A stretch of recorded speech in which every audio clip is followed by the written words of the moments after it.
అండి, welcome back to our channel Gautami creations. మీ అందరికీ థ్రెడ్ పైపింగ్ స్టిచ్ చేసుకోవడం అయితే వచ్చు కదా. కానీ బొటిక్లో ఈ విధంగా థ్రెడ్ పైపింగ్ స్టిచ్ చేయడం వల్ల ఒక్కొక్క బ్లౌజ్కి 600 నుండి 800 వరకు అయితే ఛార్జ్ చేస్తున్నారు. అదేంటక్క అంతనా అంటే అవును. సో ఆ పైపింగ్ వచ్చేసి మనకి ఇలా డబుల్ థ్రెడ్ పైపింగ్ లేదంటే త్రిబుల్ థ్రెడ్ పైపింగ్ ఈ విధంగా స్టిచ్ చేసుకోవడం వల్ల మనీ అయితే ఎక్కువ ఎర్న్ చేసేసుకోవచ్చు. ఇది ఎలా స్టిచ్ చేసుకోవాలి అనేది నేను మీకు ఈ వీడియోలో క్లియర్గా చూపిస్తాను. చూడండి ఎంత నీట్గా ఉందో. మీకు ఫ్రంట్ సైడ్ ఎలా అయితే కనిపిస్తుందో బ్యాక్ సైడ్ కూడా అంతే నీట్ ఫినిషింగ్ అయితే ఉంటుంది. సో ఎలా స్టిచ్ చేసుకోవాలి అనేది మనం ఈ వీడియోలో క్లియర్గా చూద్దాం. ఓకే, మనం 2 కలర్స్ కావాలి అనుకుంటే ఏదైనా తీసేసుకోవచ్చు. సో ఇక్కడ బార్డర్ కలర్ ఇది ఉంది కదా, అందుకోసం ఇది ఒకటి, అండ్ వైట్ షేడ్ ఉంది కాబట్టి నేను ఇక్కడ సిల్వర్ తీసుకున్నాను. యాక్చువల్లీ ఇది నేను మీకు చూపించడానికి ఈ విధంగా తీసుకున్నా. లేదనుకోండి మీ కలర్లు మీకు ఏమైనా డిఫరెంట్ కలర్స్ ఉంటే డిఫరెంట్గా తీసేసుకోండి. ఇప్పుడు ఈ విధంగా తీసేసుకున్న తర్వాత ఎప్పుడు కూడా క్లాత్ అనేది మనం పైపింగ్ వేసుకునే క్లాత్ ఉంటుంది చూడండి, ఇలా స్ట్రైట్గా ఉన్నప్పుడు ఇలా స్ట్రైట్గా కట్ చేయొద్దు, ఇలా కూడా స్ట్రైట్గా కట్ చేయొద్దు. ఎలా కట్ చేసుకోవాలి అంటే ఇదిగోండి ఇలా క్రాస్లో కట్ చేసేసుకోవాలి. ఇదిగోండి ఇలా మూలలు డయాగ్నల్గా కట్ చేసుకోవాలి. ఈ విధంగా కట్ చేయడం వల్ల మనకి సాగినట్టుగా ఉంటుంది. సో సాగినట్టు ఉండడం వల్ల మనకి మూలల దగ్గర షేప్ అనేది పర్ఫెక్ట్గా వస్తుంది. ఈ విధంగా పెట్టేసుకొని ఇలా 1 ఇంచ్ డిఫరెన్స్తోని మనకు ఎన్ని కావాలి అంటే అన్ని అయితే కట్ చేసేసుకోవాలి. ఇదిగోండి నేనైతే ఈ విధంగా కట్ చేసేసుకున్నా. ఇలా క్రాస్లో కట్ చేసుకోవడం వల్ల మనకి క్లాత్ అనేది సాగినట్టు ఉంటుంది. సో సాగినట్టు ఉండడం వల్ల మనకి పర్ఫెక్ట్గా వస్తుంది. అండ్ అదేవిధంగా ఇక్కడ నేను డోరీ అయితే తీసుకున్నాను. మరీ దొడ్డు కాకుండా మరీ సన్నం కాకుండా నార్మల్గా మీడియం తీసుకున్నా. ఇది కంపెనీస్ని బట్టి నెంబర్ అనేది చేంజ్ అవుతుంది. ఒకసారి చూసి తీసేసుకోండి. మ్యాక్సిమం ఇలా సన్నం ఉండేది తీసేసుకోండి. ఓకే, మీకు ఒకవేళ కావాలి అనుకుంటే మ్యాక్సిమం నేనైతే ప్రోడక్ట్లో ట్యాగ్ చేస్తాను, చూసి తీసేసుకోండి. ఓకే, ఇప్పుడు ఇది ఎలా స్టిచ్ చేసుకోవాలో చూడండి. మనం ఈ విధంగా కట్ చేసేసుకున్నాం కదా, కట్ చేసిన దాని మధ్యలో ఇలా డోరీ అయితే పెట్టండి. డోరీ అనేది స్టార్టింగ్ ఒక 1/2 ఇంచ్ ఎక్స్ట్రా పెట్టేసుకొని దీన్ని కరెక్ట్గా ఇలా ఫోల్డ్ చేసేసుకొని ఫస్ట్ సూది అనేది పైకి పెట్టి మిషన్ పాదం అనేది పైకి లేపుకోండి. లేపిన తర్వాత ఈ క్లాత్ అనేది కొంచెం ముందు కొనియండి. ఇట్లా కొంచెం ముందుకి జరపండి. జరిపిన తర్వాత ఇలా ఒక కుట్టు అయితే వేసేసుకోండి. ఓకే, 1-2 ఇట్లా కుట్లు వేసేసుకున్న తర్వాత ఇప్పుడు ఈ పాదం ఉంది కదా, ఈ క్లాత్ ఉంది కదా, క్లాత్ ఇలా పట్టేసుకొని ఈ దారం ఉంది కదా, దారం అనేది ఇలా లూజ్ పోకుండా చూసుకోండి. లూజ్ పోయింది అనుకోండి కరెక్ట్గా రాదు. ఈ దారం అనేది టైట్గా పట్టుకోండి. టైట్గా పట్టేసుకొని ఇలా టైట్గా పట్టేసుకోవాలి. దారం టైట్గా పట్టేసుకొని క్లాత్ కూడా ఇలా పట్టుకున్నప్పుడు మీకు ఇక్కడ ఆటోమేటిక్గా మీకు ఇలా థ్రెడ్ అనేది ఇట్లా కనిపిస్తుంది. చూసిండ్రా, ఇక్కడ మీకు ఒత్తుకుపోయినట్టు కనిపిస్తుంది కదా, సేమ్ దాని పక్క నుండి స్టిచ్చింగ్ అయితే వేసేసుకోవాలి. ఇదిగోండి ఇప్పుడు ఈ విధంగా స్టిచ్ చేసుకుంటే మీకు పర్ఫెక్ట్గా వస్తుంది. ఇదిగోండి మీరు ఇలా గుంజిండ్రు అనుకోండి, ఇలా ముడతలు వస్తుంది అంటే మనకి దారం పైన ఈ థ్రెడ్ పైపింగ్ దారం పైన కుట్టు అనేది పడట్లేదు. సో అప్పుడు మీకు పర్ఫెక్ట్గా వస్తుంది. ఓకేనా. సో ఒకవేళ మీకు ఇలా స్టిచ్ చేసినప్పుడు రాలేదు, అప్పుడు ఏం చేసుకోవాలి అంటే సూది అనేది ఫస్ట్ కిందికి పెట్టుకోండి. సూది అనేది కిందికి పెట్టి మిషన్ పాదంని ఇలా కత్తెరతోని ఎటన్నా ఒక సైడ్ లెఫ్ట్కి కానీ రైట్కి కానీ జరుపుకోండి. అయినా కూడా సెట్ కాలేదు అనుకుంటే కటింగ్ ప్లేయర్తోని ఈ పాదం ఉంది కదా, ఈ పాదంని లెఫ్ట్కి కానీ రైట్కి కానీ జరుపుకోవచ్చు. ఇది ఏ మిషన్ పైన అయినా కూడా సేమ్ ఇదే విధంగా పెట్టేసుకొని ఆ తర్వాత స్టిచ్చింగ్ అనేది చేసేసుకోవాలి. ఓకే, ఇదిగోండి. సో అంతకంటే ముందు మీకు ఒక డౌట్ వస్తుంది, ఇవన్నీ జాయిన్ చేయలేదు ఏంటంటే అని. సో అన్నీ అయితే జాయిన్ చేయాల్సిన అవసరం లేదు. ఇప్పుడు ఇది స్టిచ్ చేసేటప్పుడే జాయిన్ చేసేసుకుందాం. ఇదిగోండి ఇక్కడే డైరెక్ట్గా జాయిన్ చేస్తే సరిపోతుంది. ఇప్పుడు ఇక్కడ వరకు స్టిచ్ చేసిన తర్వాత ఇది ఒక సైడ్ మనకి ఆటోమేటిక్గా బొద్దుపాటు అయితే వస్తుంది. దీన్ని డైరెక్ట్గా ఇలా పెట్టేసుకొని స్టిచ్ చేసుకుంటే సరిపోతుంది. అయ్యో ఊడిపోదాకి పోగులు పోదా అనేది ఎలాంటి ప్రాబ్లం కానీ ఏం డౌట్ కానీ అవసరం లేదు. ఎందుకంటే మనం స్టిచ్ చేసేటప్పుడు ఫస్ట్ మళ్ళీ లైనింగ్కి స్టిచ్ చేసి ఆ తర్వాత మెయిన్ ఫ్యాబ్రిక్ స్టిచ్ చేసి పల్టా ఇస్తాం కాబట్టి మనకి ఎక్కడ కూడా ఊడిపోయే ఛాన్సెస్ అయితే ఉండవు. నేను ఎన్ని ఇయర్స్ నుండి అయినా సేమ్ ఇదే మెథడ్లో స్టిచ్ చేస్తున్నాను. మీరు కూడా ఫాలో అయిపోండి, టెన్షన్ పడాల్సిన పని లేదు. సో ఇదే విధంగా మనకి ఎన్ని కావాలి అనుకుంటే అన్నీ అయితే రెడీ చేసి పెట్టేస్తాను. ఇలా ఎంత కావాలి అంటే అంతా మనం రెడీ చేసుకోవాలి. సేమ్ అదే విధంగా మీరు ఇంకొక కలర్ కూడా రెడీ చేసుకోండి. నేను ఇక్కడ సిల్వర్ అయితే రెడీ చేసుకున్నా. ఇప్పుడు ఈ విధంగా రెడీ చేసుకున్న తర్వాత ఇది మొత్తం ఇంత ఎక్స్ట్రా ఉంది కదా, దీన్ని 1/2 ఇంచ్ కంటే కొంచెం ఎక్కువ ఉండే విధంగా కట్ చేసేసుకోండి. ఇదిగోండి ఇలా మొత్తం కూడా ఈక్వల్గా కట్ చేసేసుకోండి ఫస్ట్. ఇదిగోండి సేమ్ ఇదే విధంగా కొంచెం 1/2 ఇంచ్ కంటే కొంచెం ఎక్కువ ఉండే విధంగా తీసేసుకోండి.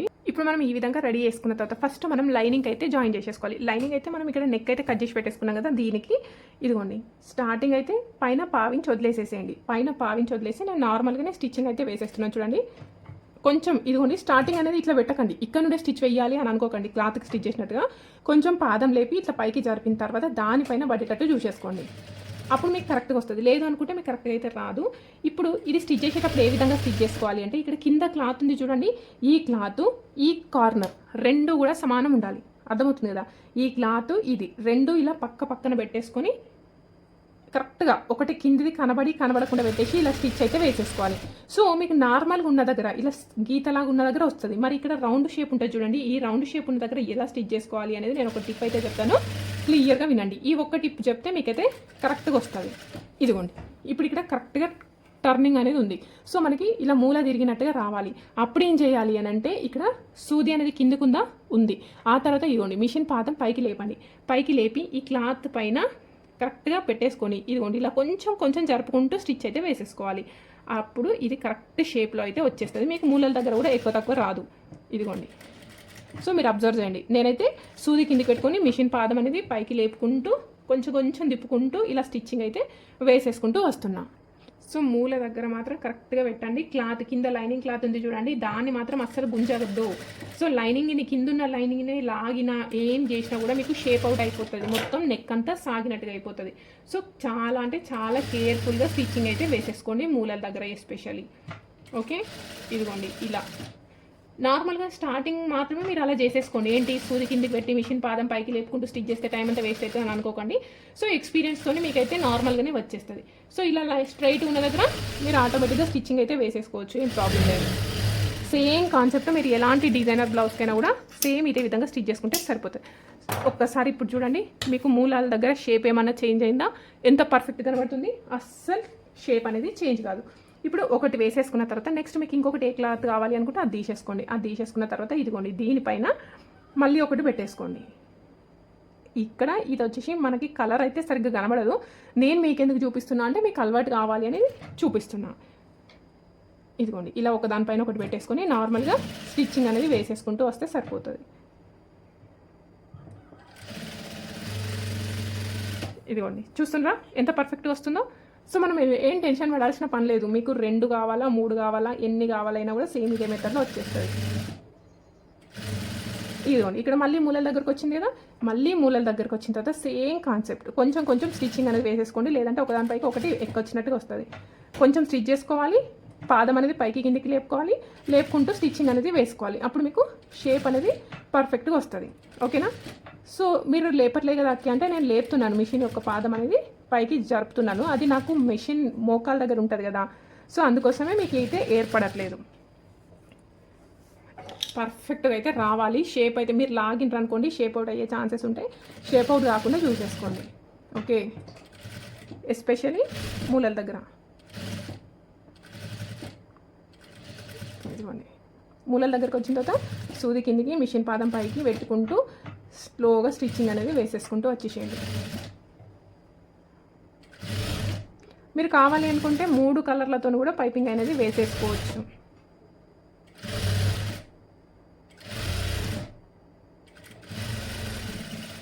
ఒకసారి స్టిచ్చింగ్ అంతా అయిపోయిందా మీకు ఎక్కడైనా కరెక్ట్గా అనిపించకపోతే చూసేసుకోండి. సో నాకైతే ఇక్కడ ఎక్కడ ప్రాబ్లం అయితే ఏమనిపిస్తలేదు, నాకు అంత బాగానే ఉంది. ఓకే, సో షేప్ ఎక్కడైనా చేంజ్ అయిందో చూడండి, షేప్ కూడా ఎక్కడ చేంజ్ కాలేదు. ఇప్పుడు ఈ విధంగా స్టిచ్ చేసుకున్న తర్వాత మెయిన్ ఫ్యాబ్రిక్ అయితే తీసేసుకోండి. మెయిన్ ఫ్యాబ్రిక్ తీసేసుకున్న తర్వాత మెయిన్ ఫ్యాబ్రిక్ పైన కరెక్ట్గా పెట్టేసుకోండి. ఇదిగోండి ఇలా కరెక్ట్గా ఎడ్జులు అనేవి కరెక్ట్గా కలిపి పెట్టేసుకొని మనం పిన్స్ అయితే పెట్టేసుకుందాం చుట్టంగా. ఇలా మూలల దగ్గర కరెక్ట్గా చెక్ చేసేసుకొని ఇలా పిన్స్ అయితే పెట్టేసుకోండి. ఒకవేళ జారిపోయే క్లాత్ అనుకోండి ఇంకొంచెం దగ్గరికి ఇలా అయితే పెట్టేసుకోండి. పిన్స్ పెట్టేసుకున్న తర్వాత దీనిపైన మళ్ళీ స్టిచ్చింగ్ అనేది వేయండి. ఇప్పుడు మీకు ఒక డౌట్ వస్తుంది, ఇక్కడ ఎలా స్టిచ్ చేయాలకి అని. సో మనకి ఇక్కడ ఒకటి లావు లాగా తెలుస్తుంది. ఓకేనా? సో లావు ఉన్నది అనేది మనకు తెలుస్తుంది కాబట్టి దాని పక్క నుండి స్టిచ్ వేసేసుకోండి. లేదు అని అనుకుంటే ఇంతకుముందు కుట్టిన కుట్టు అనేది మీకు ఇక్కడ కనబడుతుంది, దానిపైన స్టిచ్ అనేది వేసేసుకోండి. ఇక్కడ ఈ కలర్కి మీకైతే వీడియోలో ఏం కనబడట్లేదు కదా, సో ఇంతకుముందు కుట్టిన కుట్టు పైన నుండి నేను స్టిచ్చింగ్ అనేది వేసేసుకుంటూ వస్తున్నా. కానీ ఇది స్టిచ్ చేసేటప్పుడు కూడా సేమ్ మూలల దగ్గర ఏం చేయాలి, సూది అనేది కిందికి పెట్టి మిషన్ పాదం అనేది పైకి లేపుకుంటూ స్టిచ్ వేసేసుకోండి. అప్పుడు మీకు పర్ఫెక్ట్గా వస్తుంది. ఓకే,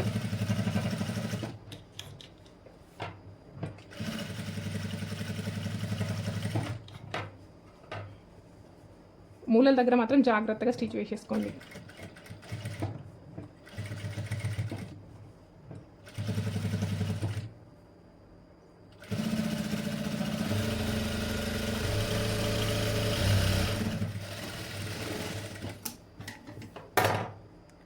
ఇప్పుడు ఇలా మొత్తం స్టిచ్ వేసేసుకున్నాం కదా, స్టిచ్ వేసేసుకున్న తర్వాత ఏం చేయాలి అంటే ఒకసారి ఓపెన్ చేసి చెక్ చేసేసుకోండి కుట్టు అనేది కరెక్ట్గా వస్తుందా, లేదంటే మనకి క్లాత్ అనేది కరెక్ట్గా ఉందా లేదా అనేది చూసేసుకోండి. సో నాకైతే మొత్తం ఈక్వల్గానే వచ్చింది. ఇదిగోండి ఈ ఒక్క ప్లేస్లో ఏమైంది, కొంచెం క్లాత్ అనేది బయటకు వచ్చింది, కనబడుతుందా?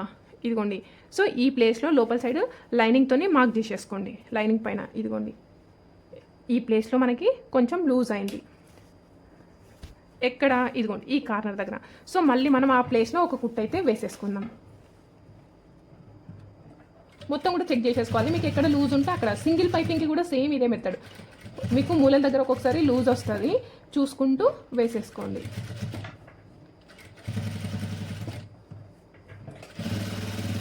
సేమ్ అదేవిధంగా ఇంకొక సైడ్ కూడా కొంచెం స్టిచ్ అయితే వేసేస్తున్నా మూల దగ్గర.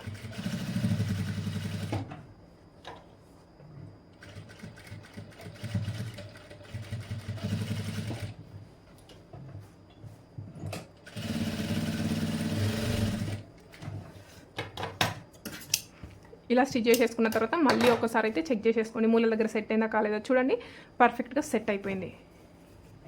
ఇంతకుముందు మనం మార్కింగ్ ఎక్కడ చేసుకున్నాం, ఇక్కడ మార్కింగ్ చేసినాం. సో ఈ ప్లేస్లో మళ్ళీ ఒకసారి చూసేసుకోండి, కరెక్ట్గా సెట్ అయిపోయింది. ఇప్పుడు ఏం చేయాలి, ఈ లోపల ఉన్న ఫ్యాబ్రిక్ అంతా కూడా కట్ చేసేసుకోండి.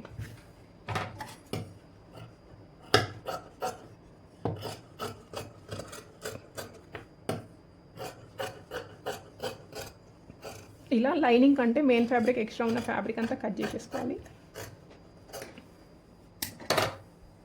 ఇప్పుడు ఇలా కట్ చేసేసుకున్నాం కదా, కట్ చేసేసుకున్న తర్వాత ఈ మూలల దగ్గర ఈ కత్తెర యొక్క స్టార్టింగ్ పాయింట్తోని ఇలా కచ్ మార్కులు అయితే పెట్టేసుకోండి. సో మీరు ఇలా పెట్టుకోమన్నా కదా, ఇదిగోండి కత్తెర ఇలా ఓపెన్ చేసి పెట్టుకున్నారనుకోండి మొత్తం బ్లౌజ్ అంతా ఖరాబ్ అయ్యే ఛాన్సెస్ ఉంటాయి. ఇక్కడ మనం డబుల్ పైపింగ్ వేసినాం కాబట్టి కొంచెం టైట్ ఉంది. సో ఇలా మొత్తం కూడా కచ్ మార్కులు పెట్టేసుకోండి, మొత్తం రౌండ్గా పెట్టేసుకోండి. ఇక్కడ మొత్తం కచ్ మార్కులు పెట్టుకోండి. ఇలా స్ట్రైట్ ఉన్న దగ్గర కూడా పెట్టుకోవాలంటే ఒక్కొక్క దూరం పెట్టేసుకోండి. ఇక్కడేమో దగ్గర అని చెప్పినాను కదా, ఇక్కడ కొంచెం దూరం పెట్టేసుకోండి, ఎందుకంటే నీట్గా వస్తుంది. ఇప్పుడు ఈ విధంగా తీసేసుకొని మీరు ఐరన్ చేసుకుంటారా లేదంటే మీ ఇష్టం. ఇదిగోండి ఐరన్ చేసుకుంటే ఫస్ట్ లైనింగ్ సైడ్ ఐరన్ చేసేసుకోండి, ఆ తర్వాత మెయిన్ ఫ్యాబ్రిక్ సైడ్. ఇక్కడ మనం ఫింగర్తో ఇలా టైట్గానైనా అనుకోండి. ఓకే, ఐరన్ చేయని వాళ్ళు ఇలా ఫింగర్తో టైట్గా అనేసేయండి. సేమ్ అదే విధంగా లైనింగ్ సైడ్ అన్న తర్వాత మెయిన్ ఫ్యాబ్రిక్ సైడ్ టైట్గా అయితే అనేసుకోవాలి. ఇదిగోండి ఇప్పుడు చూసినా మీకు డబుల్ పైపింగ్ అనేది ఎలా కనిపిస్తుందో. సో ఇక్కడ చూడండి ఎంత పర్ఫెక్ట్గా వచ్చింది. మూల దగ్గర ఏమైనా షేప్ అవుట్ అయిందా? అండ్ చూడండి మనకి కలర్స్ దగ్గర ఉండడం వల్ల కనబడట్లేదు, అంతేగాని చాలా నీట్ ఉంటుంది. లోపల సైడ్ కూడా అసలు మనకి ఖర్చు అనేది కనబడకుండా చాలా నీట్గా ఉంటుంది. ఇలాంటి బ్లౌజులు కనుక మీరు స్టిచ్ చేస్తే ఖచ్చితంగా మనం రేట్ అనేది ఒక 100 రూపీస్ అయితే ఎక్కువ తీసుకోవచ్చు. ఇది ఎలా ఉంది అనేది కామెంట్ చేయడం మాత్రం అస్సలు మర్చిపోద్దు. అదేవిధంగా ఇంకా ఏమైనా డౌట్ ఉంటే కామెంట్ బాక్స్లో కామెంట్ చేయండి. ఈ స్పెషల్లీ నెక్స్ట్ వీడియోలో నేను బ్లౌజ్ యొక్క ఫ్రంట్ పార్ట్ ఎలా స్టిచ్ చేసుకోవాలి అన్ని సైజుల వాళ్ళకి అని చెప్దాం అనుకుంటున్నా. మీకు ఎవరికైనా డౌట్ ఉంటే ఖచ్చితంగా ఆ డౌట్స్ కూడా ఇక్కడ కామెంట్ చేయండి. కొత్త వీడియోస్ ఎలా ఉంటే మన ఛానల్ని సబ్స్క్రైబ్ చేసుకోండి. Thank you for watching.